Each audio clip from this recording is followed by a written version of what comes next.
Fake account থেকে যাকে প্রতিনিয়ত মেসেজ পাঠাতাম সে নাকি নেভি লেফটেন্যান্ট কমান্ডারের সাথে আমার ভাইয়ের বেস্ট ফ্রেন্ড। কথা জানতে পেরেছিলাম যখন তিনি প্রথমবারের মতো ছুটিতে আমাদের বাসায় এসেছিল, তাও আবার বিয়ের সম্বন্ধ নিয়ে। আমার মাই আমাকে বলেছিলেন কথা। আমার ভাই মারা গিয়েছে বহু বছর আগে। তার সাথে যখন বিয়ের কথা উঠলো তখন আমি এতটাই বিস্মিত ছিলাম যে আমি কথা অবধি বলতে পারিনি। আমার পরিবার আমাকে কিচ্ছু জানায়নি, এমনকি ওই নেভি অফিসারে আসার ব্যাপারে কিছু না। সেই দিন কলেজ থেকে আসা মাত্রই ধুম করে বলল তৈরি থাকতে, কিছু মেহমান আসবে সন্ধ্যায়। আমি ঘুণাক্ষরেও টের পাইনি যে ওরা আমাকে না জানিয়ে বিয়ে পড়িয়ে দেবে। আমাকে যখন কবুল বলতে বলা হয়েছিল তখন আমি কোনো রকমে কবুল বলেই অজ্ঞান হয়ে গিয়েছিলাম, এবং চোখ খুলতেই আমি এখন দেখতে পাচ্ছি যে আমি অচেনা কোনো রুমে, যে বিছানায় বসে, সে বিছানা জুড়ে গোলাপের ফুল সমারোহ।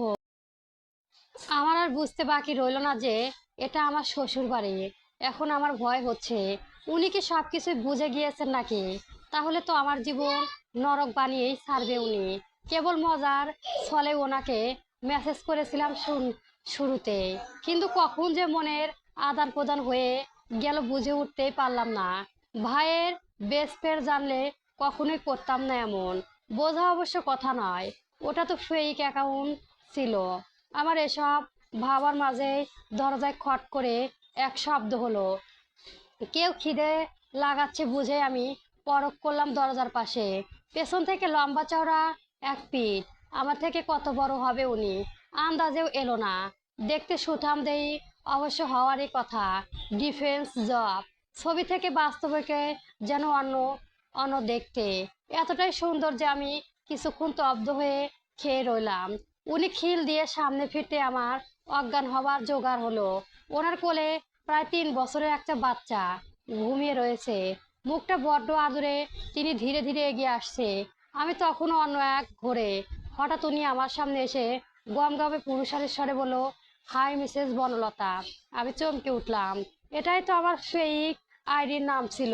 তার মানে এই বদলোক জেনে বুঝেই আমাকে বিয়ে করেছে, তাও আবার এক বাচ্চার বাপ উনি। হাই আল্লাহ!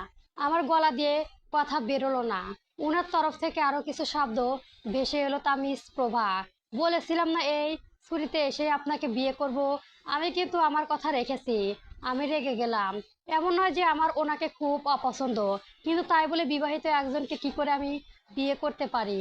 রাগে আমার শরীর কাঁপতেও আরম্ভ করলো। রেগে গিয়ে আমি বলে বসলাম, মাস্টার মাস্টার করেছেন আমার সাথে। আপনার ফেসবুক স্ট্যানের দিয়ে রেখেছেন আপনি সিঙ্গেল, আর আপনি কিনা এক বাচ্চার বাপ, সাথে আবার ডিফেন্স চাকরি আপনার। দ্বিতীয় বিয়ের ইচ্ছে ছিল যখন আপনার আমাকে কেন ফাঁদে ফেলেন? কিন্তু আমি তো কখনো বলিনি যে আমি সিঙ্গেল। আপনি তো আগে বাড়িয়ে কথা বলেছিলেন ম্যাডাম। রাগে ফুঁসছে প্রভা। এত পরিমাণ খচ্চর এই পুরুষ।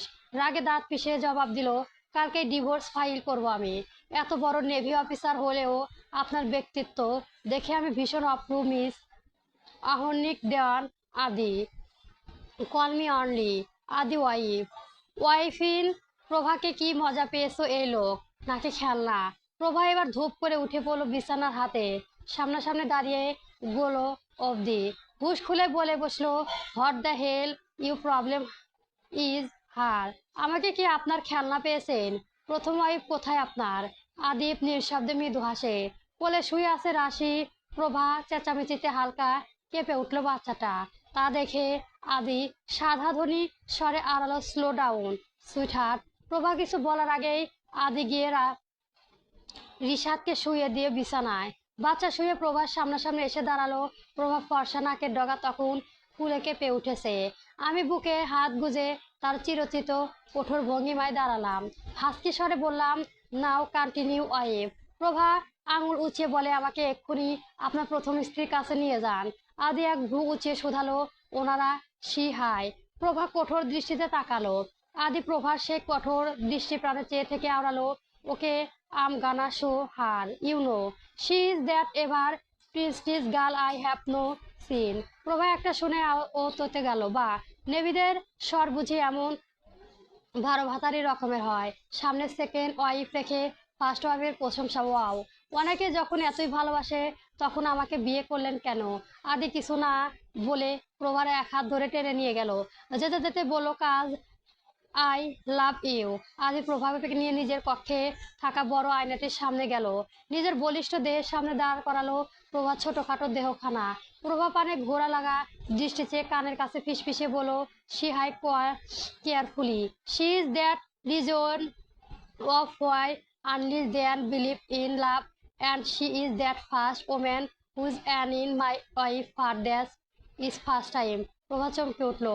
ওনার অবশ্য তার প্রতিমধ্যে পরিলক্ষিত সুন্দর দুটো মুহূর্তে কুঁচকে গেল, বলল, ফাজলামো করছেন। আদি ধরালো ওসব। প্রভা পেছন থেকে একদম বাড়িয়ে আগলে নেয় তাকে, পুরুষত্ব দুহাত দ্বারা কোমরে আঁকড়ে ধরে থুতনি ঠেকালো। আদি হাতে উষ্ণ স্পর্শে প্রভা সারা শরীরময় বিদ্যুতের ছলময় বয়ে যায়। তারও বেশি ঝটকা বোধহয় তখন লেগে যখন আদি প্রভাত ঘাট থেকে মিয়ালো কেশদ্বয় মুখ ডুবিয়ে মাদক মিশ্রিত কণ্ঠে বলে, আমার জীবনে তুমি একমাত্র, তুমি সর্বশেষ। না তো তোমার পূর্বে কোনো রমণী প্রবেশ ঘটেছিল এই নেভি কমান্ডারের জীবন, আর না তো ভবিষ্যতে কোনো ঘটবে। প্রভা কেমন যেন সব গুলিয়ে যায়, নিজেকে ছাড়াতে উদ্যত হয় সে। প্রশ্ন করে, তাহলে বাচ্চাটা কোথা থেকে এলো? আদি তা হাতে দেয় না, আগলে নেয় আরো গভীরভাবে। প্রভাব উত্তরে বলে, ও কার ছেলে সেটা জানার প্রয়োজন নেই, তোমার মাই ইউনিভার্স। জাস্ট জেনে রাখো, রাশি ইজ। আপনি কি পারবেন না এই ছোট্ট বাচ্চাটাকে মায়ের স্নেহ মুড়িয়ে রাখতে? পারবেন না তাকে একটি পরিবার দিতে বলুন? প্রভা থমকায়। আনায়াতের বাচ্চাটার ঘুমন্ত মুখে স্পষ্ট গোলগাল চেহারা, দেখতে ভারী মিষ্টি। প্রভা বাচ্চা কাচ্চা খুব একটা পছন্দ নয়, তবু রিসের জন্য অন্তত কোথাও না কোথাও মায়া কাজ করেছে। প্রভা এর কারণ বুঝতে পারল না, মেহামিনন হয়ে বললে ফেলো, কয়টুকুনি পুচকে কে অবহেলা করার সাধ্যে আছে কার? আদি স্নিত হাসে, এমন একটি উত্তর সে আশা করেছিল। প্রভাকে আরো গাঢ়ভাবে কাছে টেনে নিয়ে কানের লতিলয় আলতা করে ঠোঁট ছোয়ালো, ফিসফিস করে বলল, আর বাচ্চা বাবাকে কে সামলাবে? প্রভা কান গরম হয়ে গেল, মুখ জুড়ে লাল আভা প্রভাব বিস্তার পেতে আরম্ভ করলো। কণ্ঠে আটকে এলো তার, ঢং করবেন না একদম, ছাড়ুন তো। একটা বছর কথা হয়েছে আমাদের, আর আপনি আমাকে আপনি সম্পর্ক কোনো ইনফোর তো দিলেন ই না, উল্টো আমাকে সোজা বিয়ে করে নিলেন। আর আপনি আসল না আমি তো বলেননি কখনো, তাও তো খুঁজে নিলাম।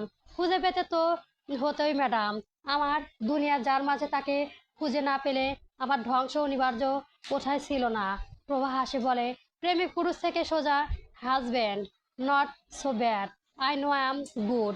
অতঃপর আদি ফিসফিসিয়ে বলে, চলুন এখন সেসব এক্সপেরিয়েন্স করি যা যা মেসেজে লিখেছিলেন।